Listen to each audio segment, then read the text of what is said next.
একদিকে জিতের কেউ বলে বিপ্লবী, কেউ বলে ডাকাত, একদিকে সানি দেওলের বাটোয়ারা 1947, আর একদিকে ইমরান হাশমির আওয়ারাপান 2।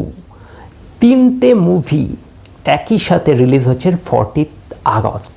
এবার কথা হচ্ছে যে এই শুক্রবার তিনটে মুভি রিলিজ হচ্ছে, তো কে এগিয়ে থাকবে, জিত, ইমরান হাশমি নাকি সানি দেওল? কে এগিয়ে থাকবে এই শুক্রবার বক্স অফিসের নিরিখে? তো প্রথমেই বলে রাখি যে জিতের এই মুভিটা, অর্থাৎ কেউ বলে বিপ্লবী, কেউ বলে ডাকাত, একটা কামব্যাক মুভি। কারণ সে 2 বছর কোনো সিনেমা করেনি। সেই লাস্ট সিনেমা সে করেছিল বুমেরাং, এবং তারপর কিন্তু তার এই সিনেমাটা আসছে। অর্থাৎ দীর্ঘদিনের একটা বিরতির পর সে একটা অন্য ধরনের সিনেমা নিয়ে আসছে, যেটা একটা এক্সপেরিমেন্টাল মুভি। পাশাপাশি আমরা যদি দেখি আওয়ারাপান 2, যেটা ইমরান হাশমির কামব্যাক মুভি। কারণ ইমরান হাশমি মাঝখানে যে কটা লিড হিসেবে কাজ করেছে তার কিন্তু সেইভাবে কোনো সিনেমা চলেনি। 19 বছর বাদে সেই যে আওয়ারাপান 2 এর সেই ভাইব, মানে আওয়ারাপানের যে ভাইবটা, সেটাকে আবার ফিরিয়ে আনছে আওয়ারাপান 2। অর্থাৎ সেই সময় আমাদের যে জেনারেশন তারা ভালো করে এটা রিয়েলাইজ করবে যে আওয়ারাপান কী মুভি ছিল। কারণ সেই সময় সবাই ইমরান হাশমিকে সিরিয়াল কিসার হিসেবে চিনত, কিন্তু সেইখান থেকে পুরো সরে গিয়ে একটা এরকম ধরনের রোমান্টিক ইমোশনাল মুভি নিয়ে এসেছিল এই আওয়ারাপানের মাধ্যমে, যেটা মানুষের মনে গেঁথে গেছিলো তার স্টোরিটা। তো সেই জায়গায় দাঁড়িয়ে সেই ছবির সিকুয়েল এত বছর বাদে অবশ্যই কিছু মানুষ বা সেই সময়কার জেনারেশন, বিশেষ করে আমরা যারা নাকি এখন বলতে পারো অনেক বয়স হয়ে গেছে, কিন্তু সেই মুভিটা এত বছর বাদে আসছে, যখন আমরা সব কলেজ পড়ুয়া বা কেউ স্কুলে পড়ে এই রকম সময় সবাই পালিয়ে গিয়ে ওই মুভি দেখেছিল, তাদের কাছে এটা একটা ইমোশন। অবশ্যই এই ইমোশনটাও কিন্তু কাজ করবে এই মুভির ক্ষেত্রে। আর পাশাপাশি যদি বলি বাটোয়ারা, সানি দেওলের মুভি, সেটাও কিন্তু একটা ভালো মুভি হতে চলেছে। কারণ সেটাও অবশ্যই এই রকম সময়, অর্থাৎ ইন্ডিপেন্ডেন্স ডের সময় একটা হিন্দুস্তান পাকিস্তানের যে বিষয়টা, সেই রকম বিষয়ে একটা মুভি অবশ্যই আমার মনে হয় দেশাত্মবোধক যে সময়, দেশাত্মবোধক একটা সিনেমা অবশ্যই কাজ করবে। কারণ এর আগেও সানি দেওলের যখন গাদার 2 এসেছিল, তখনও কিন্তু সেটা এরকমই সময় রিলিজ করা হয়েছিল এবং সেটা কিন্তু যথারীতি হিট করে যায়, এবং তার পরবর্তীকালে বর্ডার 2ও কিন্তু সেইভাবে হিট করে। এবার আসছে বাটোয়ারা, এটার মধ্যেও কিন্তু ওই সেই গাদার 1-এর যে ভাইব, সেরকম কিছু আমরা ট্রেলারে দেখেছি। সেই হিন্দুস্তান পাকিস্তান, সেই ট্রেন, সেই ভিড়, সেই সেখানে অ্যাকশান। তো অবশ্যই এই মুভিটাও কিন্তু অনেকটাই গাদারের সেই স্মৃতিটাকে ফিরিয়ে আনবে। এবার কথা হচ্ছে যে 3টে সিনেমাই তো মানুষ হলে গিয়ে দেখতে পারবে না, তো সেইখানে কোনো সিনেমা এগিয়ে থাকবে, কোনো সিনেমা পিছিয়ে থাকবে। তো কে এগিয়ে থাকবে সবার আগে, এটা একটা ভাবনার বিষয়। তো অবশ্যই এখানে কিন্তু কিছু কিছু ফ্যাক্টর কাজ করবে। যেমন ইমরান হাশমির যে সিনেমাটা আওয়ারাপান 2, সেখানের যে ট্রেলারটা এসছে, ট্রেলার কিন্তু মানুষের মনে সেই জায়গাটা করতে পারেনি। কারণ ট্রেলারে আদৌ সিনেমার প্লট, স্টোরি, ইমোশন কোনো কিচ্ছু নেই, শুধু কিছু অ্যাকশন দেখানো হয়েছে। তো সেটা ট্রেলার না টিজার আদৌ বোঝা খুব মুশকিল। মাত্র 1 মিনিট কয়েক সেকেন্ডের, মানে ওই 1.5 মিনিটের কাছাকাছি একটা টিজার, মানে ট্রেলার, যেটা অবশ্যই একটা টিজারের সমান। কারণ ট্রেলার মোটামুটি 2-2.5 মিনিটের হয়, সেখানে একটা 1.5 মিনিটের বলতে পারো টিজার, ওটাকেই ট্রেলার বলে চালানো হয়েছে। তাহলে কেন এটা? কারণ সিনেমার মধ্যে কি আদৌ সেরকম কিছু মল মশলা নেই যে কারণে তারা ট্রেলার প্রকাশ করতে ভয় পাচ্ছে, নাকি ট্রেলারটাই তারা কোনো কিছু বুঝতেই দিচ্ছে না, যে সবটাই সারপ্রাইজ রাখার জন্য? তো এরকম একটা ট্রেলার, মানে ট্রেলার কাট কেন, যার মধ্যে কোনো ডায়লগ নেই, কোনো স্ক্রিপ্ট বা স্টোরি সম্বন্ধে কোনো আইডিয়াই দেয়নি? তো এটা নিয়ে একটা প্রশ্ন তোলা হয়েছিল। তো যে কারণে অবশ্যই মানুষের মধ্যে যে হাইপটা আওয়ারাপান 2কে নিয়ে একটা এক্সাইটমেন্ট ছিল, সেটা ট্রেলার দেখার পর আমরা অনেকেই হতাশ হয়েছি।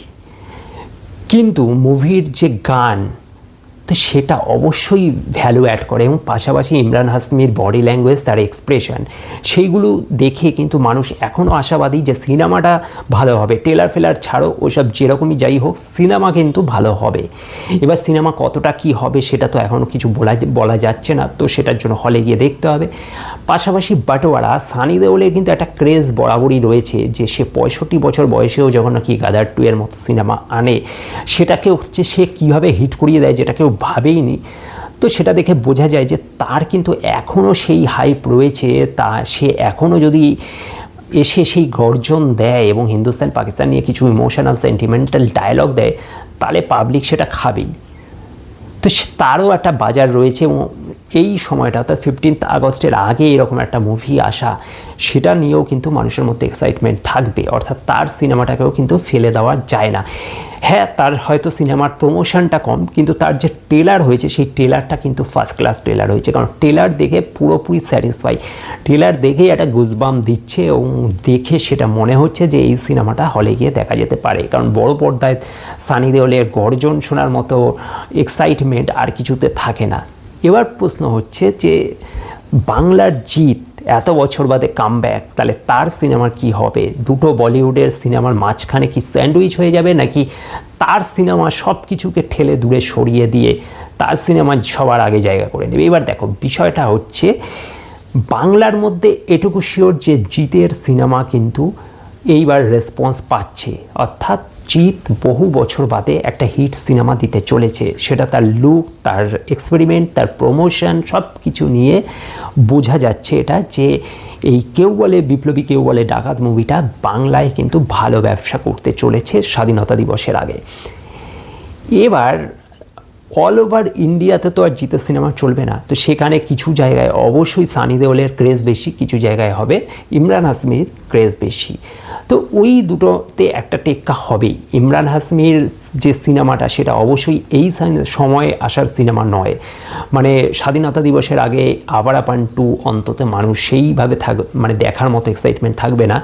কিন্তু প্রথম দুদিন হতে পারে যে সানি দেওলের সিনেমাটা ভালো ব্যবসা করবে এবং তারপর স্বাধীনতা দিবস কেটে গেলে তারপর থেকে মানুষ কিন্তু আওয়ারাপান 2 দেখার দিকে ঝুঁকবে, কারণ ওটা একটা রোমান্টিক সিনেমা এবং যেটা বললাম যে আমাদের জেনারেশনের মধ্যে তার সিনেমার প্রতি একটা বাড়তি ইন্টারেস্ট রয়েছে।